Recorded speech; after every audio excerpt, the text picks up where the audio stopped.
สืบต่อรักษามูลเสื้อโรงเรียนเลี้ยงเด็กอนุบาลศึกษาวีระถาวรในฐานะเป็นโรงเรียนตัวแบบคุณภาพของนครหลวงเวียงจันทน์พิธีเปิดป้ายโรงเรียนเลี้ยงเด็กอนุบาลศึกษาวีระถาวรเมืองศรีสัตนานครหลวงเวียงจันทน์เป็นโรงเรียนตัวแบบคุณภาพของนครหลวงเวียงจันทน์จัดขึ้นในวันที่26พฤศจิกายน2025ที่โรงเรียนดังกล่าวโดยมีท่านพันประสงค์ไสยวงศารองประธานคณะกรรมการปกครองเมืองศรีสัตนาคท่านขันไซแสงสุนีรองหัวหน้าแผนกศึกษาธิการและกีฬานครหลวงเวียงจันทน์พร้อมด้วยท่านหัวหน้าห้องการศึกษาเมืองศรีสัตนาคแขกถึกเชิญคณะผู้อำนวยการโรงเรียนพนักงานครูอาจารย์และนักเรียนเข้าร่วม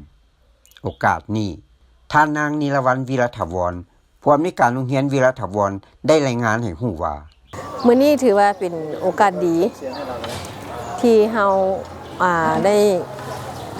มีจัดพิธีเปิดป้ายโรงเรียนตัวแบบคุณภาพชั้นอนุบาลข้าพเจ้าจะขอเล่าประวัติความเป็นมาก่อนเนาะโรงเรียนวีระถาวรสร้างตั้งมา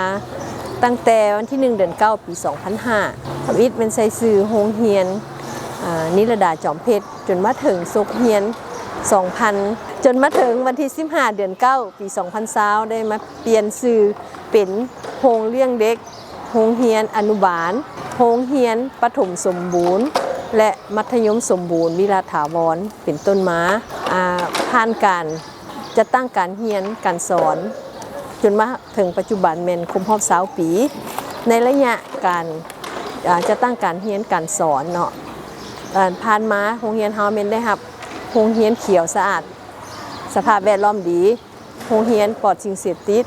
จนมาถึงศกเรียน2019-2020ทางแผนกศึกษาธิการนครหลวงเวียงจันทน์ได้มีโครงการโรงเรียนตัวแบบคุณภาพเพราะฉะนั้นแล้วทางโรงเรียนของพวกเฮาแม่นได้รับโรงเรียนตัวแบบคุณภาพในศกเรียน2019-2020เป็นโรงเรียนตัวแบบคุณภาพของชั้นมัธยมสมบูรณ์วิระถาวรหลังจากนั้นสืบต่อมาและโรงเรียนของพวกเฮาก็แม่นได้ปฏิบัติตามมาตรฐานของโรงเรียนตัวแบบคุณภาพคือของชั้นประถมนี่แม่นมี42ตัวชี้วัดมี6ด้านแต่สำหรับชั้นมัธยมแม่นมีอยู่6ด้านแต่ว่า45ตัวชี้วัดเพราะฉะนั้นพวกเฮาก็แม่นบุกบืนและก็สร้างโรงเรียนปฏิบัติตามมาตรฐานคุณภาพจนฮอดปี2023-24ศกเรียน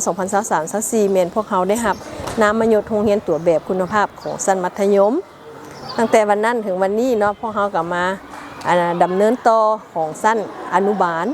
จึงมาฮอดศกเรียน2024-2025พวกเฮาจึงได้รับโรงเรียนตัวแบบคุณภาพอีกครั้งหนึ่งของชั้นอนุบาลถือว่าโรงเรียนวิระถาวรของพวกเฮาแม่นได้รับนามยศโรงเรียนตัวแบบคุณภาพของนครหลวงเวียงจันทน์ทั้งชั้นอนุบาลประถมและมัธยมถือว่าครบทั้ง3ชั้นเนาะโรงเรียนของพวกเฮาก็ถือว่า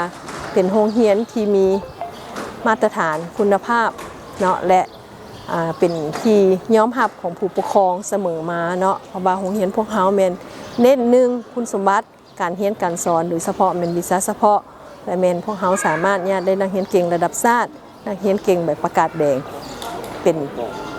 แต่ละปีประจำมาเนาะแล้วเพราะฉะนั้นแล้วมื้อนี้ก็ข้าพเจ้ามีความภูมิใจและดีใจหลายเนาะที่โรงเรียนของข้าพเจ้าถึงว่าจะเป็นเอกชนก็เป็นโรงเรียนเอกชนแห่งทำอิฐของเมืองศรีสัตนาคที่ได้นำมายศโรงเรียนตัวแบบคุณภาพทั้งชั้นอนุบาลประถมและชั้นมัธยมขอบใจทางแผนกศึกษาธิการนครหลวงเนาะที่เพิ่นได้มีมาตรฐานนี้ออกมาเฮ็ดให้คุณภาพการศึกษาของลาวเฮาแม่นถ้าเฮาว่าเฮ็ดได้แบบที่มาตรฐานที่เพิ่นวางออกนี่เนาะถือว่าคุณภาพการศึกษาของประเทศเฮานี่บ่ธรรมดาเนาะอันนี้ถือว่าเป็นเกณฑ์ที่ดีและเป็นที่ดีและคุณภาพอีหลีเจ้าพร้อมนี้